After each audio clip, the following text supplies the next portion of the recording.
A concepção inicial foi fazer uma matéria, fazer uma revista de bicicleta, de bicicross basicamente. E no bicicross existe uma modalidade que é freestyle, que tem muita ligação com o skate. Então, daí para a gente passar a fazer skate também foi um pulinho assim, muito pequeno até. A gente englobou o assunto dentro de esportes radicais, que a gente já fazia o bicicross e muito freestyle. A gente fazia, tinha uma página inteira, tinha uma parte inteira da revista que era dedicada ao freestyle. Tinha uma molecada que fez na época, o Chicão, que está nos Estados Unidos hoje, o Chico. Tinha um monte de gente que fazia um monte de freestyle. O próprio pessoal que fazia bicicross, o Tom, por exemplo, foi o primeiro cara a fazer um 360 na pista da Calói, ali no Ibirapuera. O primeiro 360 que eu vi alguém fazer numa pista de bicicross foi o Tom que fez. Então a gente aproveitou todo esse envolvimento com o freestyle também para embarcar na onda do skate. E a gente ficou, durante 3 anos que eu editei a revista Vice Esporte, a gente sempre teve skate como algum suporte, alguma coisa relacionada ao tema.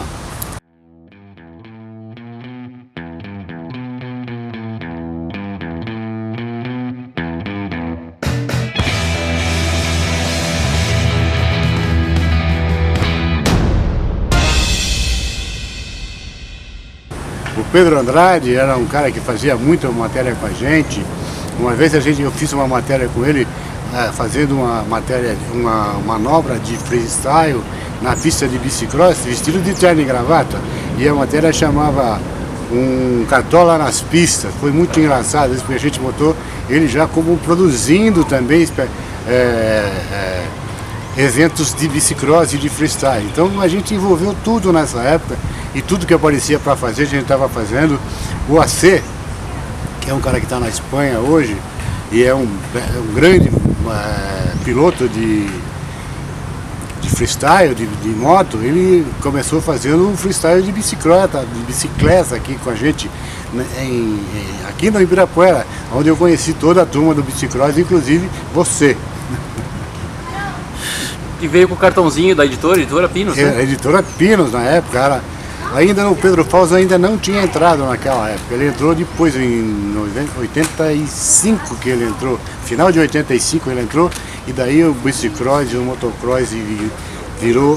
A gente fez as 2 etapas do Mundial de Motocross em Campos do Jordão. A gente fez etapas que eram a primeira apresentação de motovelocidade no Brasil, etapas em Goiânia e Brasília. Lançamos a carreira na época do Alexandre Barros, quando ele foi para a Espanha. Aquilo foi a fase que eu fotografava motociclismo, né? E para contar sobre o Edifício da Conta, eu tenho que falar do Santana, J. Santana, que eu conheci na estrada, uma viagem que eu fiz com uma produtora de cinema da Boca para Xaxim, Santa Catarina, oeste catarinense. E ali era uma locação que o diretor tinha a ideia de fazer a história de um jogador de futebol que sai do interior e vem para São Paulo. E fomos para lá. E lá eu conheci o Santana, já com aquela barba, com aquele estilão, com aquela inteligência, aquela poesia toda, aquele pensamento forte que ele tem. Ele se aproximou e a gente conversava muito, saímos para fazer foto. Foi um aprendizado o tempo que eu passei lá com ele lá em Santa Catarina. Aí, quando a equipe de filmagem voltou, ele estava iniciando um processo de realizar uma revista de bike, que chama Bicicross, que posteriormente ia virar Bicisport. E me convidou para fazer parte desse time, quando eu voltasse para São Paulo. E foi o que eu fiz, eu liguei para ele e tomei contato com esse universo esportivo, né, de moto e bike, assim, que me encantou, que me arrebatou, assim. E tirei um pouco o foco do cinema que eu tinha, que é minha paixão até hoje, e fui nessa trajetória de fotografar bike, né, que depois me levaria para o skate. E foi isso. Aí na época do edifício da Conf, entrou um cara que tinha um capital forte, que patrocinou essa empreitada e locou um espaço para a gente no edifício da Conf. Eu tinha acesso a muito equipamento, muito filme, uma estrutura, assim, para quem estava começando, para mim foi o ideal. Eu tinha rolos e rolos de filme na mão, entendeu? Eu não tinha limitação de equipamento, tanto de equipamento como de filme, então eu aprendi muito. E o Jota Santana me levava para cobrir campeonato, eu como assistente, né? E um belo dia ele me passou a bola e falou: agora é com você, entendeu? E aí eu encarei, né, a deixa que ele deixou, que jogou na minha mão, e comecei a encarar o fato de ser um repórter fotográfico, né, de cobrir. E aí eu já tinha uma visão que eu queria introduzir, né, de fotografar muito com fisheye, entendeu? Eu tinha um fascínio que eu ainda tenho pelo fisheye, que eu queria introduzir isso dentro do universo da bike e da moto também. E foi o que eu fiz. Chegava perto da cena, corria o risco de ser atropelado por moto e bike, mas assim, revolucionou a linguagem na época da fotografia de esportiva, né? A entrada do Shin na parada de fotografia com a gente, fui eu que trouxe o Shin para dentro da editora Pinos. A primeira matéria que a gente fez foi o Enduro das Montanhas, e foi a primeira capa que o Shin fez também lá na revista Motosport, que chamava, na época chamava Motocross ainda, antes de virar Motosport. Estou confundindo as duas revistas, tá? Desculpa, eu estou ficando gaga. O Xixi fotografou muitas vezes também, o Chicão fez muita matéria de Bici Sport Freestyle. Então ele era muito envolvido com essa palavra toda. E até hoje, o Shin teve muito envolvido com o skate, não sei se ele chegou a citar isso para você, na época da ladeira ali da Vila Madalena. Aquelas descidas malucas que tinham lá, ele estava em todas. Quando não andava de skate, ele estava fotografando todo mundo lá. E ele fotografava andando de skate do lado dos caras. Isso que era mais importante. Não era comum nem você fotografar o freestyle parado do lado da rampa, mas e acompanhar o pessoal descendo a rampa. O Shin foi um dos pioneiros nessa parada. E aí depois veio o Cândido, depois veio uma galera que eu acabei puxando um pouco essa corrente, né? Mas eu fui o primeiro que migrou, porque na época que houve uma debandada geral, assim, muita gente foi cortada da editora, porque houve uma união de duas editoras que produziam revista de moto, de bike. E eu deixei de ser interessante, porque tinha umas figuras mais tarimbadas, que tinham mais história, e eu era muito novo, e eles não quiseram me manter. Então, teve uma japonesa lá que escrevia lá, e falou: meu, conheço uma galera que está fazendo uma revista lá no Bom Retiro, que é o meu chegado que eu vi de Mansk e tal, vai lá falar com ele. E foi o que eu fiz. Falei: skate, cara, pô, eu tinha praticado quando eu era mais novo, e, porra, era uma coisa nova e que eu tinha vínculo. Aí eu fui lá. Coincidentemente cheguei na época que o André Sader estava saindo. Olha só como a vida conjumina as coisas. Eu entrei no lugar dele, já como editor de fotografia, já chegando num cargo, substituindo o cargo que ele tinha de editor, né? Aí foi o meu momento de revolucionar mesmo. Eu já tinha uma bagagem, né, de estudo. Quer dizer, era vinculado à moto ainda, porque o Vidmansk tinha uma marca junto com, como chama o sócio dele? O WT, né? A WT. Vidmansk e o T lá. Cláudio Teixeira. E eles tinham interesse em produzir uma revista que vinculasse os tênis que eles estavam produzindo, que tinham pegada de skate. E para divulgar esses tênis, a WT, nada melhor que criar uma revista, né? Então veio o Anchovas, tinha o Hélio Greco já, aí eu vim para somar, para cuidar da parte fotográfica. Então, quer dizer, eu estava no momento certo, na hora certa, de uma revista que estava em ascensão no mercado novo, que é o skate, que estava crescendo. Então eu via que aquilo era um bom caminho, né, que ia crescer muito, e realmente cresceu, né? Aí já é uma outra realidade, né? A gente sediado numa casa na Rua Solon, mas assim com potencial muito grande de crescer, né? Porque pô, você sentia que o skate estava, né, em ebulição, estava começando a se manifestar nas ruas, né? Daniel Kim, o Tai estava por ali, o Zé, né? Uma galera, o Fernandinho Batman, o Eda ali, em Guarulhos, quer dizer, tinha uma cena, um Mineirinho, né? Tem todas figuras que começavam a aparecer que, porra, né? Not Dead, toda uma galera que fala, porra, é um cenário, precisa ser registrado. Eu tinha essa consciência, então fui pra cima, né? O nosso envolvimento com o esporte era total em todos os sentidos, por isso que o skate acabou entrando também. O Anchovinhas era um grande incentivador da gente falar do skate também, porque ele foi um dos papas do skate na época e ele foi quem incentivou demais a prática do skate em São Paulo. O skate a gente acabou encarando como uma parte fixa da revista Bicicross e a gente tinha que fazer matéria todo fim de semana, em algum lugar. A gente fazia muito aqui no Ibirapuera e fazia muito freestyle. O pessoal do freestyle a gente sempre acompanhou. E ela estava num momento que grandes eventos começaram a surgir dentro do skate, Alternativa Skate Rock, foi marcante, né?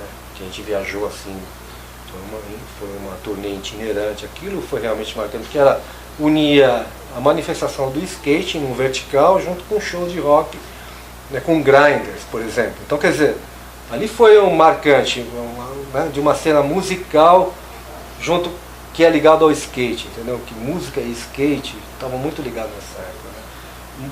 E nessa época vieram muitas bandas, né?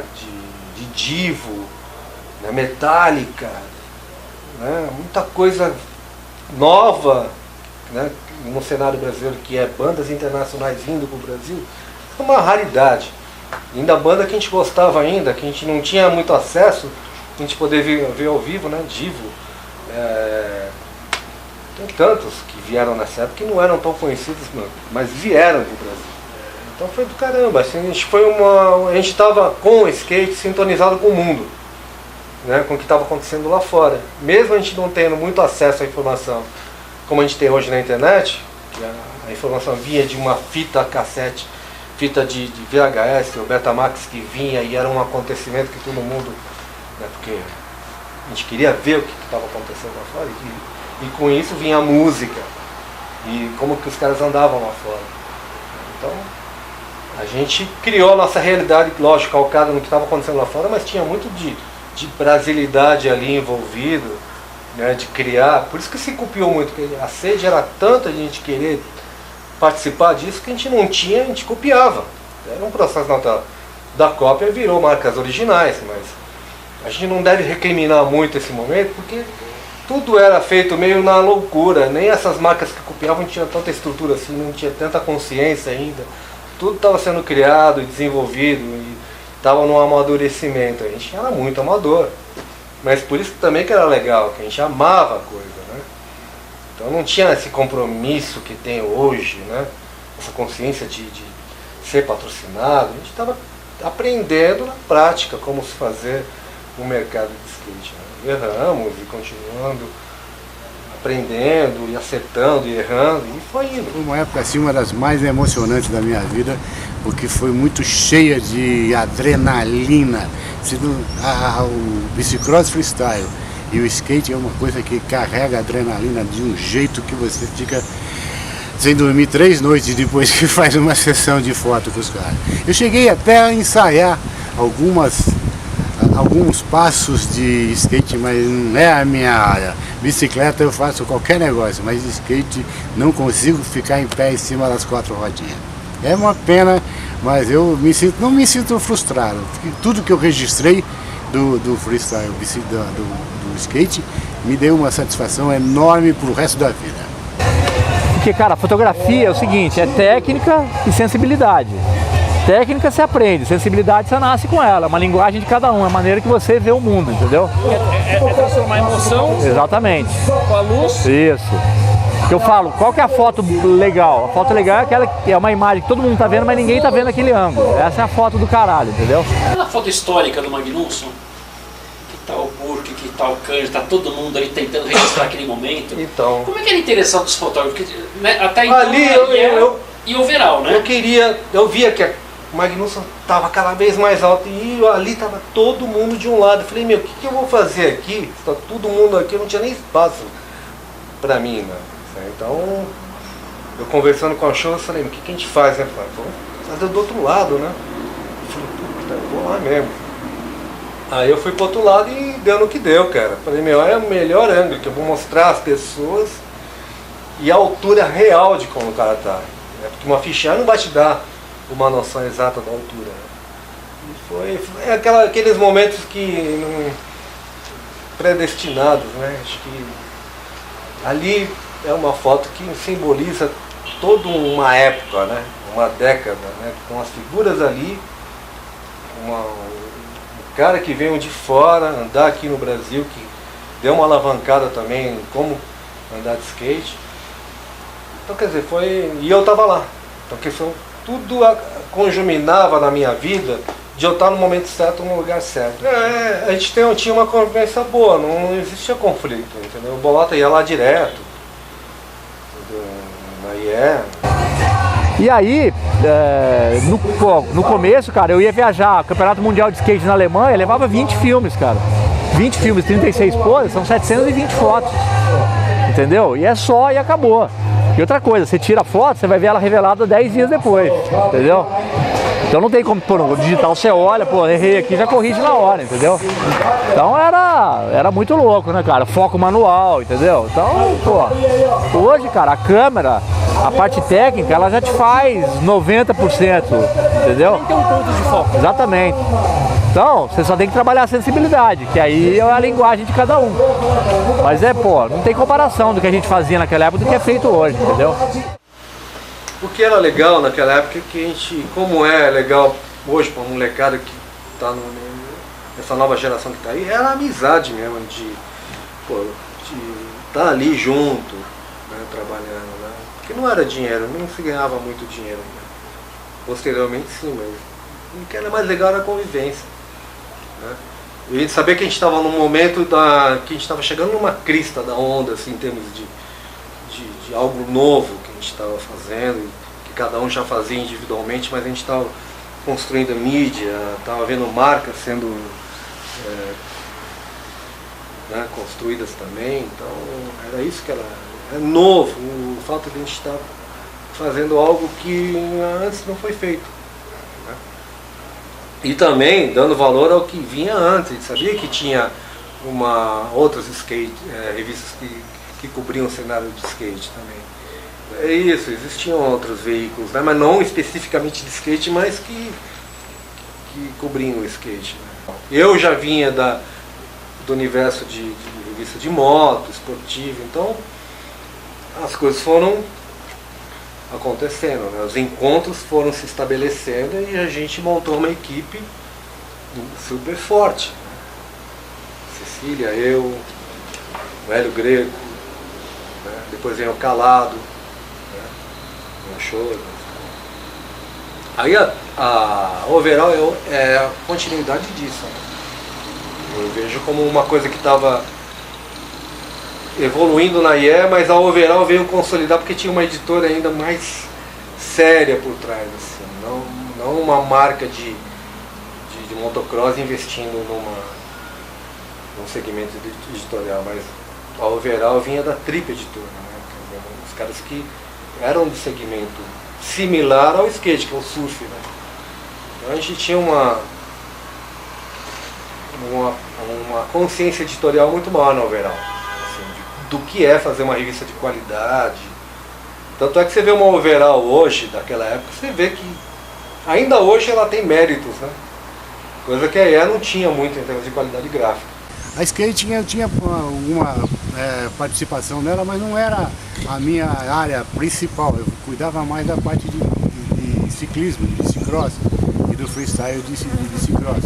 Mas eu sempre estive envolvido também com o pessoal de skate, muita amizade com o Folha, com o Folhinha, com o Piricanguru, com o pessoal todo que estava naquela época já andando e botando para arrebentar na rua. E eu acompanhava o pessoal que fazia muito skate de rua também. E avenida de street, sarjeta, street mesmo, uma coisa muito legal. Uma das edições da Skating, das minhas favoritas, é essa aqui. É a número 6. Que saiu em junho, julho de 89. Com Beto Ordai na capa. Mas uma das razões que é uma das minhas preferidas é porque tem uma matéria chamada Estritamente Street. E essa matéria foi engraçado porque basicamente estava perto do fechamento e a gente basicamente não tinha material para inserir na revista, não tinha matéria. Sobrou, o que vai fazer? Vamos fazer uma matéria que é tipo uma, sei lá, uma ficção. Não é, é igual uma historinha. E o texto é meu. As fotos, tem fotos muito legais, fotos do Daniel Burke, inclusive essa, que é a abertura da matéria, juntamente com fotos do Cândido e o meu texto e tal. Foi uma matéria que ganhou em 89, ganhamos o Prêmio Abril de Jornalismo. O 15º Prêmio Abril de Jornalismo de 1990, revista Skate, número 6, escolhido pela comissão jogadora como destaque na categoria Abertura. Mas não tinha um mercado sólido de marcas, as marcas que seguram, né, que patrocinam e que seguram, que bancam a mídia, entendeu? Que movimentam o mercado, né? Em conjunção com o skatista, né, que gera, que usa o produto, que faz o produto ser vendido. Não existia isso ainda muito forte, consolidado. Então surgiu a crise, né?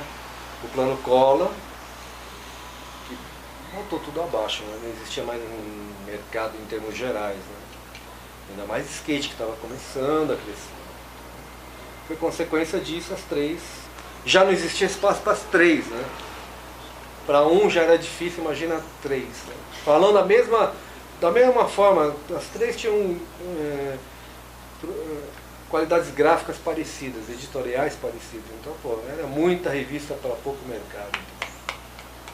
Mas eu acho que acabaram todas as revistas na época. Então acabou, cara. Eu passei a fotografar só surf, né? Agora é engraçado que hoje eu sou fotógrafo de Fórmula 1, né? E por quê? Porque quando a Fluir virou da Editora Azul e da Abril, eu comecei a ter contato com a galera da Quatro Rodas. E eles me chamaram para fazer uma corrida de Fórmula 1 em 91 no Canadá. Foi minha primeira corrida de Fórmula 1, entendeu? Então hoje, esse ano faz 26 anos que eu fotografo Fórmula 1, né? Que é o meu job atual, né? E dos bons? Dos bons. Hoje eu sou chefe de fotografia do GP Brasil de Fórmula 1, né? Eu coordeno todo o trabalho de fotografia no GP, a equipe que cobre, documenta todo o evento durante o fim de semana, né? A skate, como não vinha de um pensamento que nasceu da rua, que foi uma coisa que veio de uma editora que quis se apropriar de um mercado em ebulição, ela quis ser muito mais didática, entendeu? Foi aí que cada um segue seu caminho, entendeu? A Overall e a IE falavam realmente de quem vivia aquilo, entendeu? Então a gente tinha muito mais liberdade e muito menos censura. A gente estava muito menos preocupado com esse tipo de censura do que uma skating, por exemplo, né? Então eu acho que são produtos totalmente diferentes, né? Apesar de serem parecidos, mas a qualidade gráfica, né, do skate era muito boa, porque também tinha uma estrutura de um parque gráfico muito mais estruturado. Mas a Overall não ficava atrás. Aí tinha seus problemas, porque cada hora mudava de gráfica, de fotolito. Eu nunca entendia muito bem, porque eu não cuidava dessa parte, né? Era mais um show, os Vidmask e tal. Então eu não tinha controle, eu também não entendia muito desse lado. Mas o que eu pude colocar a qualidade na fotografia de skate, eu pus. Né? Para mim, o mais importante é que eu pude retratar pessoas que hoje são notórios, né, dentro do skate. Eu estava lá registrando essas pessoas que ainda estavam começando no skate, né? Chorão, né? Até o Bob, o Mineirinho, né? Digo, são moleques que a gente convivia ali, Tarobinha, né? A gente estava ali convivendo, mal imaginávamos, quer dizer, a gente tinha noção que podia crescer, mas que chegaria a esse ponto que está hoje, né, cara? Eu, particularmente, eu não me identifico tanto mais com o universo do skate hoje, que no meu momento foi na década de 80. Assim, o momento mágico foi lá. O auge da minha trajetória foi os anos 2000 até 2010. Ali eu produzi o melhor de mim, do material, mas o mágico que eu digo é que eu estava lá num momento que tinha pouco fotógrafo, a gente não sabia muito como fazer e a gente estava lá fazendo. Então isso é um privilégio mesmo. A revista Skate foi publicada por quase 3 anos, de 88, meados de 88 até 1990. E além de edições especiais como álbum de figurinhas e também uma edição especial de posters. Mas entre 88 e até final de 90, o mercado do skate deu uma caída, principalmente na época estava entrando o Fernando Collor como presidente. Para quem conhece um pouco de história sabe que foi uma épocazinha bem ruim. Agora é aquilo, quando o mercado caiu, eles não pensaram 2 vezes. Eu vi que a revista iria acabar, quando eu vi uma edição que ela tinha anúncio de página dupla da Neston, anúncio de página dupla da Capricho, um anúncio de página dupla de uma outra coisa dentro da editora, eu olhei para aquilo, eu vi que os anúncios assim, da indústria de skate eram menos da metade dos anúncios, eu falei, cara, essa revista não está indo, sabe, não está indo do jeito que deveria ser. Ainda assim, aprovaram um projeto para viajar para o Peru, Chile e Argentina, fazer a viagem de fotos e textos. Fiz a viagem, fiquei quase um mês fora, mandei material e algumas semanas depois o material voltou, o calado falou, a revista acabou.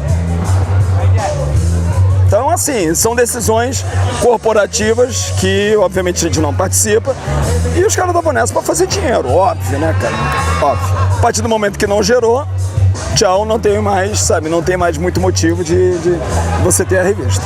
Então, acho que foi marcante por ter sido a primeira revista que falava, vamos dizer, direcionava a um público-alvo muito jovem, muito imaturo e que não se identificava ainda como skate. De repente era uma revista de skate que os pais poderiam ver. O pai podia ver, ele não ia ter, sabe, não ia ter uma história em quadrinho com gente pelada como o Tai-Tai. Não ia ter uns caras tipo, porra, como aparecia na não ia ter os caras tipo os punks, os sujos que apareciam no overall, que apareciam em toda a mídia. Era uma revista para bom moço, para vender uma boa imagem ao skate, entendeu?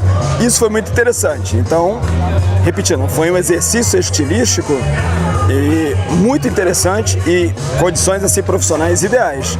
Agora, é aquilo, tiveram as consequências, né? O fim da mídia independente das outras revistas e não se sustentar quando o mercado mais precisou. Então, por isso mesmo, crescer o olho, porque o mercado de marcas que não eram do skate estavam interessadas no skate, então existia uma falsa ilusão de que podia se agregar isso num produto só, entendeu? E isso acabou prejudicando todo mundo, entendeu? Essa concorrência desleal, no momento que depois, economicamente falando, que prejudicou o país, isso agravou toda uma situação e zerou o odômetro, porque não tinha mais marca, não tinha mais revista, e quem amava o skate só que sobreviveu, agora continuou andando, alguns viajaram, o Alexandre Ribeiro viajou, o Eda viajou, né? O Mineiro deu uma parada uma época, então quer dizer, o Chorão, ele casou e por um tempo ele ficou afastado do skate, a paixão que ele tinha pelo skate. Não, é muito forte mesmo, porque o cara tem que parar para cuidar de filho, trabalhar, abandonar o sonho dele do skate, foi foda. Agora voltando um pouquinho, Aí, cara, a gente trouxe os gringos pra cá 5 anos atrás, em 2012. E foi uma coisa muito legal na minha vida, que foi ter um churrasco na minha casa com o Duane Peters, o Maguil, o Rossói e o Elgueira, cara. E a galera da Superdog, entendeu? Então, putz, a gente olhava assim e falava, pô, não é possível, cara, não é verdade. Os caras na minha casa, aqui com a galera, entendeu? Foi sensacional essa noite, cara. Foi um negócio assim, pra guardar pro resto da vida, entendeu? Porque, pô, a gente, cara, quando era moleque, chegava a revista, skateboarder e tal, chegava com 3 meses atrás, a gente devorava a revista, entendeu? A gente era sedento de informação, sugava o que tinha de notícia, entendeu? E, pô, o Elgueira inventou o rock and roll, né, cara? E ver os caras aqui com a gente, cara, puta, foi demais, cara, foi sensacional.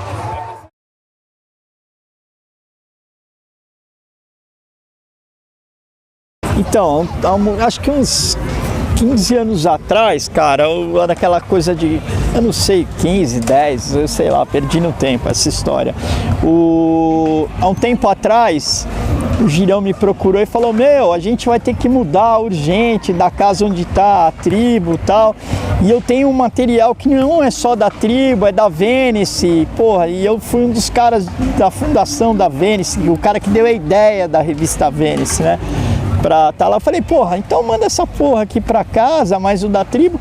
Pô, eu pensei que fosse um arquivo, 2 arquivos, não, mandou lá uns 10 arquivos e papel, umas coisas, tênis, as caixas de tênis tinham um pé de tênis, que era o que os caras mandavam pra editora pra fotografar, pra fazer anúncio, sabe, umas coisas assim, só um lixão tinha lá. Falei, Girão, você já fez uma decupagem desse material? Ah, já, tá, tem umas coisas aí, só tem umas coisinhas aqui, né? Diz que tem um filé aí dentro e tal, beleza. Passou 1 ano, 2 anos, 3 anos, 4, 5, 6 anos que as coisas estavam lá. Um dia minha mãe chegou pra mim e falou, filho, eu preciso daquela sala, vou ter que limpar lá. Liga pro Girão e fala, meu, pra ele vir retirar, porque, meu, eu vou dar um prazo, vai, de 1 mês pra ele vir aqui retirar as paradas. Se o mês que vem não tirar, eu vou doar, vou fazer um, né? Pô, liguei 1, 2 vezes, avisei, não, vou amanhã. Aí nessa, vai o Shin em casa, o Shin separou o material dele que era interessante e tal. Foi mais, não sei, mais outro fotógrafo lá e tal. Resultado, não tinha um material muito, né, interessante ali. Tinham matérias de alguns fotógrafos fotografados. Tinha até material da Hardcore também junto, que ficou junto com o da Vênice e tal. E aí o que aconteceu? Pô, liguei pro Girão e nada. Meu, veio o tal dos carroceiros e da André Luiz e levaram as coisas, cara. Pô, aí falei, Girão, dançou, as coisas foram embora. Aí tudo bem, pra onde foi? Falei, ó, foi, acho que casa André Luiz, alguma coisa, aí pra uns carroceiros. O Girão andando na Rua Augusta diz que encontra um cara vendendo umas fotos de skate, material de skate, que era o material da tribo, né? Então, assim, não é que eu seja o responsável pelo fim do arquivo, né? Mas esses materiais fotográficos da maioria das revistas se deterioraram, né?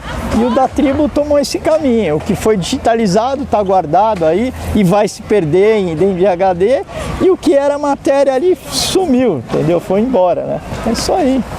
Mas a culpa não é minha, não.